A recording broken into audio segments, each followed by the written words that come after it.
Selamat pagi, salam sejahtera bagi kita semuanya.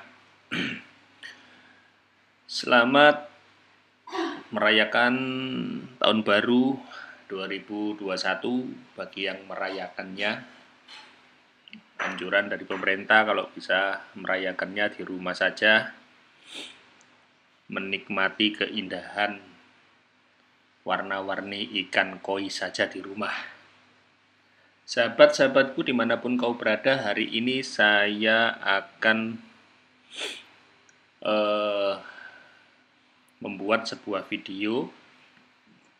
Khususnya video ini saya buat untuk para subscriber Koi TV, khususnya Om Santo yang berada di Tangerang.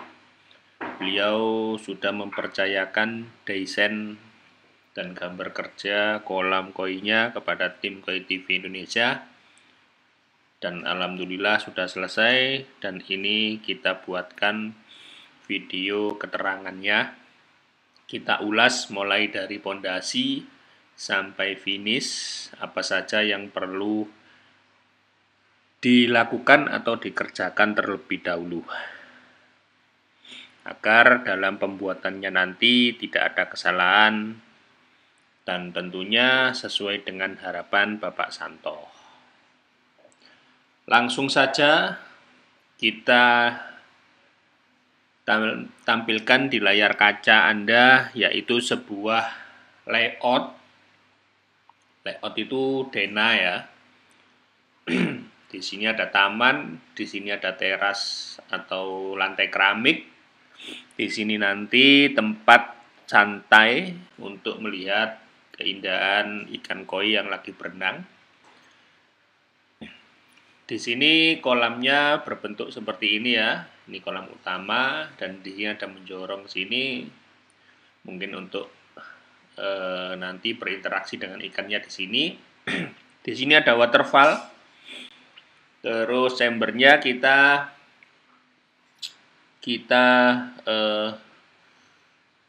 menggunakan sistem angsa ya. Di sini seperti ini chamber backwash, dan di sini nanti kita bagi dua, backwash sama ruang elektrikal atau tempat penyimpanan mesin aerator nanti di sini. Chamber pertama, chamber kedua, ketiga, keempat, kelima, keenam. Terus selanjutnya, setelah kita sudah paham ini ukurannya ya, ukurannya chambernya, ukuran kolam utama, semuanya ada. Ini luas dari lahan yang dimiliki oleh Bapak Santo, seluas seperti ini.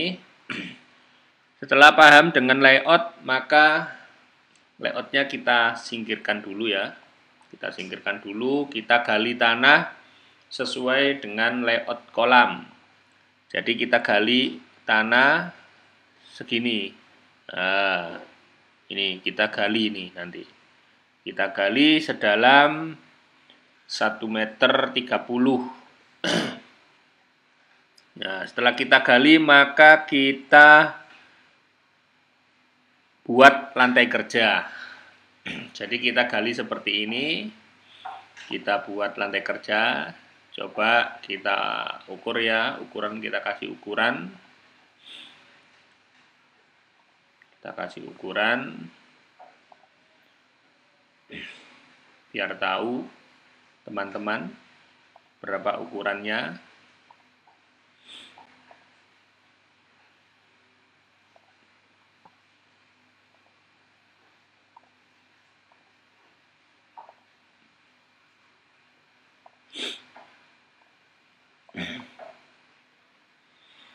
Jadi ukurannya seperti ini ya teman-teman, atau Bapak Santo di rumah.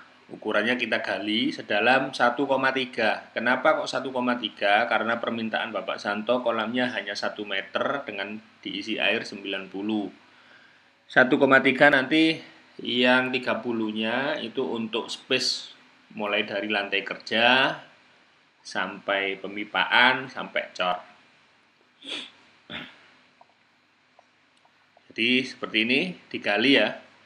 Setelah digali seperti ini, kita bikin lantai kerja setebal 5 cm atau 3 cm dengan adonan pasir sama semen, ya, kita rabat istilahnya. Istilah dalam pembangunan Pak Tukang itu kita rabat, kita plester lantainya tanpa menggunakan besi, ya, hanya adonan pasir sama semen. Setebal 5 cm, tebal 5 cm. Setelah selesai, baru kita lakukan pemasangan pipa backwash, pipa BD, dan skimmer. Nah, seperti ini teman-teman. Setelah lantai kerja jadi, kita lakukan pemipaan seperti ini. Ya, agar kalian tidak bingung, pada waktu proses peletakan pipa, kita gambar dulu, tidak apa-apa di lantai kerja, ya. Sebelum ada pipa, kita gambar dulu aja layoutnya seperti ini. Kita gambar kotak-kotak gini di layout menggunakan kapur, ya, kapur tulis itu. Setelah ada gambarnya, baru kita pasang pipanya seperti ini. Jadi penempatannya bisa tahu ini arahnya. Jadi begini. Nah, setelah kita pasang pemipaan seperti ini, ya. Oh iya, ada satu lagi teman-teman. Untuk pipa yang menjulang, ini, ya, untuk backwash sama ini dan sama skimmer itu jangan dilem, teman-teman. Di sini jangan dilem, ya. Di sini jangan dilem karena ini disetting untuk bisa dilepas. Kalau yang ini, yang nanti ini yang kena cor ini wajib dilem ini, teman-teman, agar tidak bocor, ya. Ini wajib dilem. Nah, ini jaraknya dikasih pipa 5 cm. Nanti ini untuk cor. Setelah pemasangan pipa seperti ini selesai, maka kita lakukan pembesian, teman-teman. Kita lakukan pembesian. Kita lakukan pembesian. Besi yang kita pakai di sini mulai dari 8 mili, ya, sampai 10. Kalau uangnya banyak pakai 12 juga apa-apa. Kenapa harus kita lakukan pembesian? Karena beban air itu sangat berat, teman-teman. Kalau tidak dicor dan tidak dikasih pembesian, nanti takutnya ada pergerakan tanah di bawahnya, maka lantai akan pecah. Dan kalau pecah, ya wassalam. Kolam yang kita bangun dengan dana yang sangat mahal akan tidak bisa terpakai alias mangkrak. Setelah kita lakukan pembesian seperti ini, ya, teman-teman, maka langkah berikutnya yaitu pengecoran.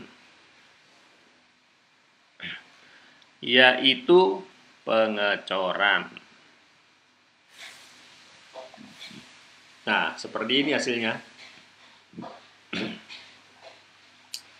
Dicor, ya, teman-teman.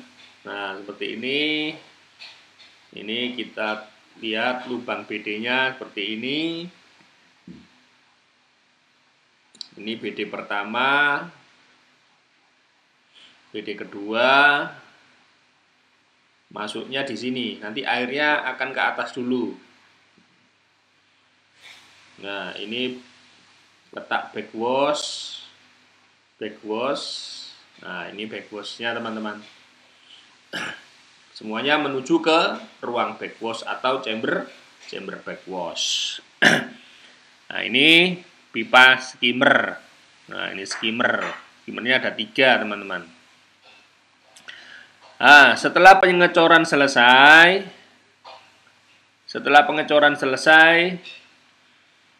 yang akan kita lakukan yaitu membuat dudukan. dudukan chamber dan membuat dudukan atau lantai kolam utama. Dudukan. Nah, seperti ini teman-teman. Ya. Kita buat seperti ini dengan tinggi 20 cm. Dari cor ini naik, kita kasih bata merah 20 cm dan lantainya kita kerucutkan menuju ke lubang backwash. Nah, agar apa? Agar kotorannya mengumpul di sini dan mudah untuk dibersihkan atau disedot ke ruang backwash. Jadi dibuat seperti ini. Dan untuk lantai kolam juga sama teman-teman. Kita tinggikan 20 cm, lalu lantainya kita miringkan atau kita kerucutkan menuju BD. Agar kenapa? Agar kotoran ikan yang masuk ke sini bisa langsung cepat masuk ke BD. Itu tujuannya. Nah, setelah kita pasang dudukan seperti ini teman-teman ya. Kita pasang dudukan seperti ini. Yang kita bangun pertama kali adalah ini pemasangan pipa antar chamber. Pemasangan pipa antar chamber, atau bisa juga kita pasang dulu saluran aerasi atau pipa aerasi. Seperti ini teman-teman. Nah, kita bangun dulu, kita pasang pipa aerasi ya teman-teman. Karena di sini nanti ada mesin aerator di sini, kita alirkan udaranya ke sini lewat sini. Dan ini nanti chamber biologis. Nah, ini kita kasih saluran ya. Kita kasih saluran. Nah, di sini konektornya ini pakai konektor 1/2 kali 7 mili teman-teman. Nah, jadi nanti ini konektornya pakai selang yang kecil 7 mili ke batu aerator atau uniring yang bulat. Yang ini yang kita kasih aerator atau yang kita kasih aerasi hanya chamber biologis saja. Sedangkan mekanis, ini mekanis tidak kita kasih. Setelah itu mesin saluran aerasinya ini di sini teman-teman. Nanti di sini ini 1 meter, 1 meter, 1 meter ada 3 uniring yang akan menyemburkan udara aerasi ke dalam kolam utama. Kenapa ini saya taruh di sini teman-teman? Karena ini berfungsi selain untuk menginjekkan oksigen ke dalam kolam utama, ini fungsinya juga membuat aerasi atau gelombang. Nah, gelombang aliran air akan menuju ke sana. Ke skimmer, sehingga nanti permukaan airnya akan mengalir ke skimmer dan mendorong kotoran masuk ke skimmer. Di sini juga sama, ini mendorong ke skimmer. Itu salah satu alasan kenapa aerasi harus ada di sini berlawanan dengan skimmer. Setelah pembuatan atau pemasangan pipa saluran aerasi, sekarang kita pasang pipa antar chamber. Nah, ini pipa antar chamber, teman-teman. Ting. Di sini kita menggunakan pipa 4in ya, teman-teman. Ini chamber pertama. Di sini mungkin ada sedikit pertanyaan bagi teman-teman. Kenapa di sini kenapa dinaikkan airnya? Nanti apakah kotoran bisa masuk ke sini? Di sini kotoran di bawah, sedangkan di sini dinaikkan. Apa nanti bisa masuk? Jawabannya bisa. Kenapa saya letakkan pipa di sini? Ini tujuannya satu, ketika kita backwash, kita tidak susah-susah untuk nutup pipa, sehingga pipa ada di permukaan. Tinggal kita kasih dop 4 in, dua-duanya sudah tertutup dan aliran air dari sini tidak bisa masuk ke chamber 1. Yang kedua, fungsi dari ini adalah untuk men-setting level air yang ada di chamber dengan level air yang ada di kolam. Karena apa? Skimmer di sini 1, 2, 3 semuanya mengarah ke chamber 1. Ketika perbedaan level antara chamber 1 dan 2 ini tidak signifikan, maka skimmer tidak bisa berjalan. Sehingga kita perlu mengatur levelnya dari ketinggian pipa 2 ini. Jadi ketika kita ingin menurunkan level air yang ada di chamber pertama, maka ini kita tinggikan. Ketika kita mau meninggikan level air yang ada di chamber pertama, maka ini kita rendahkan. Seperti itu. Yang kedua, fungsi dari ini adalah membuat air yang ada di chamber pertama itu tenang. Jadi kotoran dari sini air akan menuju ke sini. Air bersih akan menuju ke sini. Sedangkan kotoran padat, karena beban kotoran itu padat, sebelum mencapai ke sini, maka kotoran akan keluar. Jadi di sini nanti kalau teman-teman memakai pompa kecil, pompa akuarium, bisa dipasang di sini untuk dripping otomatis. Jadi untuk mengurangi beban filter mekanis, maka di sini bisa dipasang pompa akuarium kecil untuk dilakukan dripping otomatis. Mungkin bisa dilakukan 1 hari, bisa 4 kali, bisa 8 kali, dan sesuai keinginan kita. Pipa ini, pipa yang 4 in ini, kita pakai 4 in dengan sistem angsa seperti ini, memakai 2 jalur. Nah, seperti ini pemasangannya, teman-teman. Jadi pemasangannya seperti ini ya. Pemasangannya seperti ini. Nah, kenapa ini harus agak naik? Nah, karena di sini ini harus tenang, teman-teman, airnya. Karena apa? Kotoran akan mengendap di sini. Jadi di sini tidak boleh ada arus. Jadi arusnya keluar dari sini akan naik. Nah, di sini jadi di sini tenang. Dan ini untuk aerasi nanti penempatannya ada di atasnya tatakan. Nah, nanti di atasnya sini, teman-teman. Di atasnya ini ada tatakan, dipasang tatakan ya. Nanti atasnya tatakan, sebelum media kita kasih uniring yang bulat, itu untuk aerasi. Nah, seperti ini ya. Dari sini mungkin teman-teman sudah paham. Setelah itu, setelah pemasangan pipa aerasi dan pipa chamber ini selesai, maka langkah pertama kita bangun adalah dinding chamber. Dinding chamber. Nah, seperti ini teman-teman jadinya. Jadi dinding chamber kita ulas mulai dari sini. Nah, di sini tadi ruang backwash ini saya bagi 2, teman-teman. Kenapa saya bagi 2? Karena terlalu lebar tadi ya. Terus saya juga butuh space untuk menempatkan mesin aerasi atau mesin aerator.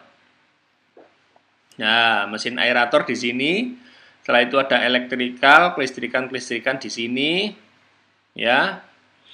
Nah, di sini nanti ini kita kasih selang dari sini ke mesin aerator. Ya, begini ya teman-teman. Ini untuk backwash. Dan di backwash ini kita perlu menempatkan pompa teman-teman. Pompa backwash ya. Pompa backwash. Karena apa? Karena ini adalah kolam ini di dalam tanah teman-teman. Jadi untuk menguras harus pakai pompa. Jadi seperti ini ya. Ini pompanya keluar ke drainase atau ke got. Ini colokan ke pompa dan ini nanti nyambungnya ke sini. Ini ada apa ya namanya? Saklar. Nah, saklar ini tujuannya untuk mengaktifkan pompa ini. Jadi kita kalau backwash tinggal pencet saja sudah nyala. Jadi seperti ini teman-teman. Terus ini saya terangkan sedikit ya tentang ini langsung saja. Nah, setelah pembangunan dinding chamber selesai, maka yang kita bangun adalah dinding kolam. Dinding kolam seperti ini. Jadi hasilnya seperti ini teman-teman. Untuk dinding kolam ya, untuk dinding kolam perlu kalau kita ini kan memakai bata merah, teman-teman. Memakai bata merah. Kalau kita memakai bata merah seperti ini, setiap 1,5 meter atau 2 meter, ini wajib kita kasih kolom praktis ya, untuk ikatan saja biar tidak rubuh, teman-teman. Seperti itu. Tapi kalau mau dicor semuanya, di sini nggak perlu pakai kolom praktis, tapi perlu pakai pembesian lagi ini. Jadi aerasinya tadi seperti ini. Nah, aerasinya seperti ini ya, untuk saluran aerasi seperti ini. Nah, setelah itu teman-teman, setelah jadi seperti ini, dan ini apa? Nah, di sini ada untuk nanti di sini untuk tanaman, diisi tanah teman-teman ya, diisi tanah untuk bunga-bunga nanti. Sini. Setelah pembangunan dinding kolam selesai, maka kita plester teman-teman. Kita lakukan plester. Nah, untuk plester ya perlu diperhatikan. Bocor dan tidaknya sebuah kolam tergantung dari kualitas plester. Jadi cara plesternya kita campur dengan alkasid. Saya biasa memakai alkasid teman-teman. Jadi di adonan pasir sama semen itu saya kasih zat kimia namanya alkasid. Atau bisa juga dikasih damdek teman-teman. Nah, dikasih damdek. Jadi adonannya dicampuri damdek lalu diplesterkan dan diaci seperti ini. Nah, ya.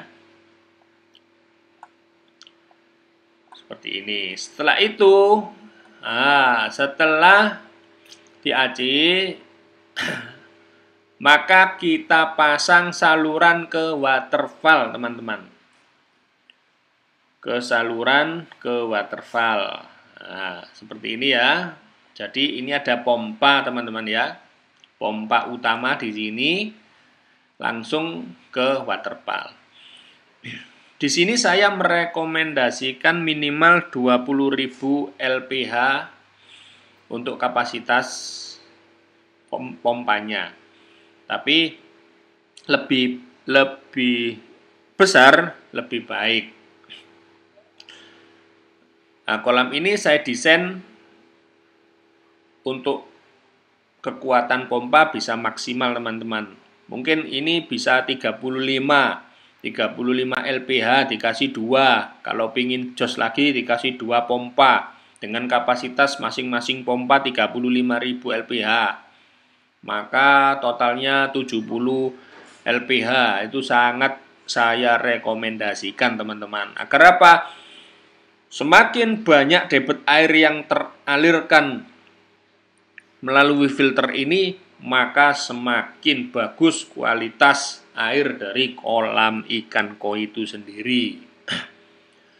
Nah, setelah kita pasang saluran ke waterfall, maka kita bangun waterfallnya ya, kita buat waterfall ya teman-teman. Nah, seperti ini ya. Oh, sorry, sebelum waterfall kita bangun dulu. Ini teman-teman, kita bangun dulu coringnya ya. Nah,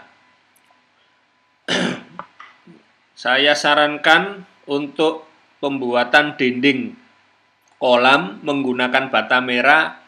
Saya sarankan untuk di atasnya, ini ring ini namanya, kita lakukan pengecoran ya teman-teman. Pengecoran, nanti finishingnya bisa kita kasih batu alam atau apapun lah, terserah. Yang penting ini kita cor, kita kasih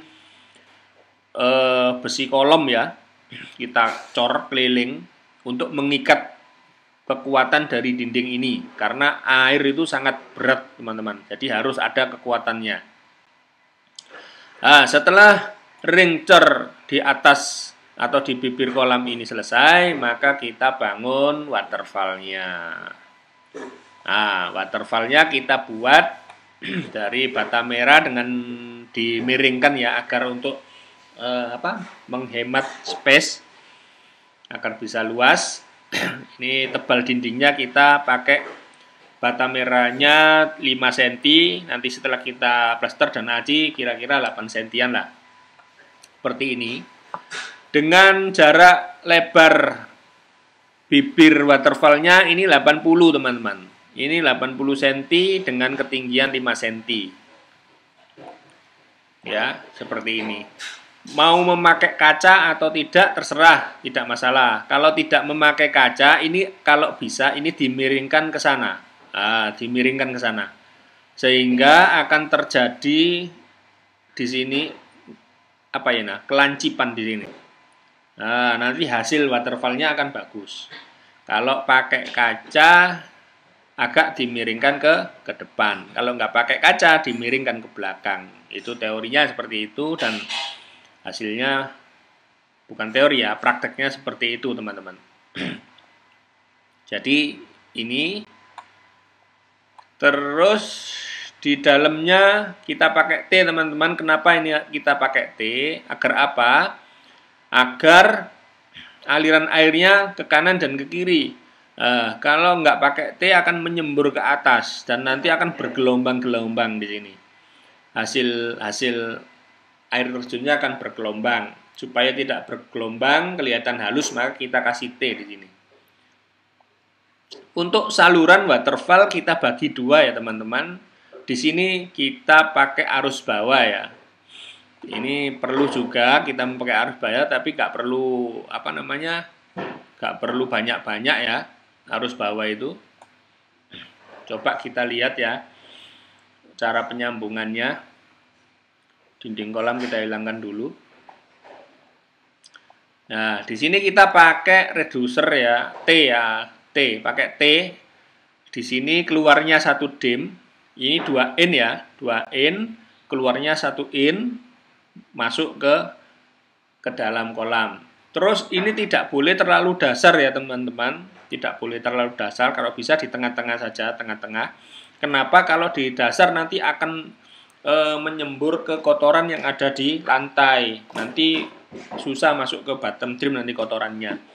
Jadi untuk arus bawah ini kalau bisa agak ke atas ya, ada di tengah-tengah, karena fungsinya hanya untuk treadmill, untuk ikan olahraga saja. Ikan koi kan sukanya itu melawan arus, berenang melawan arus. Oleh sebab itu kita kasih fasilitas arus agar dia itu berolahraga, biar gak makan tidur aja. Dan pengaruhnya ke pertumbuhan. untuk pertumbuhan otot-otot ikan koi. Sehingga bodinya bisa bulky, teman-teman. Jadi seperti ini.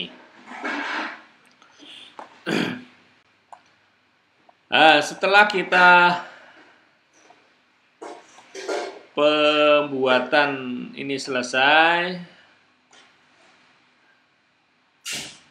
ini sudah selesai ya, 80% sudah selesai. Kita tampilkan untuk dindingnya ya, dinding backdropnya. Ini pagar ya teman-teman, pagar. Lalu kita tampilkan untuk tamannya juga ya. Nah, seperti ini teman-teman. Jadinya ini tadi taman. Ini kita tutup ya untuk waterfallnya agar bagus, kita tutup. Nah, kita tutup seperti ini. Lalu kita bisa masukkan air. Nah, seperti ini teman-teman. Kita masukkan air. Ikannya masih belum beli karena harus running dulu ini. Terus ini saya terangkan ya cara backwash-nya. Terangkan cara backwash-nya. Karena Bapak Santo minta dibuatkan video cara backwash. Cara backwash-nya mudah teman-teman. Cara backwash-nya di sini ada pompa ya. Nah, ada stop kontak, pompanya nanti menancap ke stop kontak sini untuk listriknya. Dan stop kontak ini dihubungkan ke saklar yang ada di sini. Jadi ini untuk pompa utama, pompa backwash. Terus yang ini adalah untuk mesin aerator. Nah, caranya setelah kita matikan pompa utama, maka yang kita lakukan kita tutup. Nah, ini kita tutup ya. Kita tutup agar tidak ada air ke sini. Setelah itu yang perlu kita backwash biasanya adalah chamber-chamber mekanis. Ini 1, 2, 3. Karena ini chamber mekanis ya. Ini nanti kita isi brush. Ini jaring nelayan. Sedang ini batu apung. Caranya gini. Setelah mesin mati, maka kita cabut ini, pipa ini kita cabut. Ini yang menuju ke sini, pipa dari sini. Jadi kita cabut, maka air akan ke chamber pompa backwash. Lalu pompa backwash kita nyalakan. Bersamaan. Nah, setelah itu di sini bisa kita semprot dengan tekanan tinggi dari pompa air. Kita semprot. Ya, lalu setelah kita semprot, kotoran yang ada di dasar akan menuju ke sini. Jadi seperti itu ya. Jadi tinggal kita mau backwash yang mana, kita tinggal cabut yang ini saja. Jadi mungkin itu ya tentang backwash ya, teman-teman. Lalu kita tutup ya. Untuk penutupnya chamber 1, terus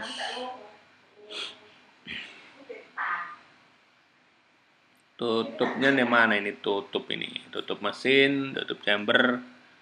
Jadi tutupnya kita tutup semuanya. Kita tutup semuanya seperti ini teman-teman hasilnya. Jadi mungkin itu saja yang bisa saya sampaikan kepada Bapak Santo yang ada di Tangerang. Mudah-mudahan bisa mempermudah dalam pengerjaan kolam ikan koinya. Bagi teman-teman, para sahabat WTV Indonesia, para subscriber, para penonton, ya kalau ada pertanyaan bisa ditulis di kolom komentar. Insya Allah akan kami jawab. Oke, terima kasih atas waktunya. untuk melihat video-video terbaru dari Koi TV Indonesia. Wassalamualaikum warahmatullahi wabarakatuh.